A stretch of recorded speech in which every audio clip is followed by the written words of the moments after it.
சரி, ஆண்டவர் யார் தெரியுமா? ஒன்றுமே இல்லாத நெருக்கதியாக நிற்கிற நம்மக்கிட்ட வந்து சொல்லுவார், டேய் இந்த இடம் உனக்கானது கிடையாதுடா,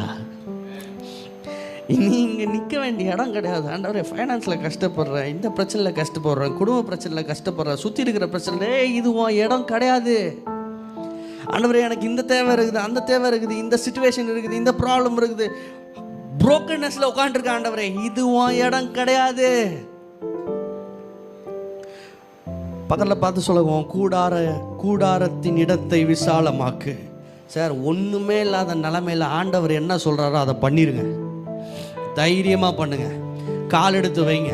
ஆண்டவர் உங்களுக்கு கொடுக்குற பிளெஸிங்ஸை நீங்களே தடை செய்ய முடியும். எப்படி சொல்லுங்க? அவர் உங்களுக்கு நேரம் ஒரு வாக்குத்தத்தத்தை சொல்லும் போது ஆமேன்னு சொல்ல கூட வர மாட்டேங்குதுல, அதை உடைங்கன்ற. இப்போ ஒன்றுமே இல்லை, சொன்ன உடனே பேங்க் பேலன்ஸை யோசிக்காத, என் ஆண்டவர் பெரியவர்னு யோசி. உன்கிட்ட இருக்கிற சோர்ஸை யோசிக்காத. உன்கிட்ட இருக்கிற சோர்ஸ் ஆபிரகாம் தான், விட்டு போயிடுவான் சார். உன்கிட்ட இருக்கிற சோர்ஸ் உன்னோட சேலரி தான், விட்டு போயிடும்.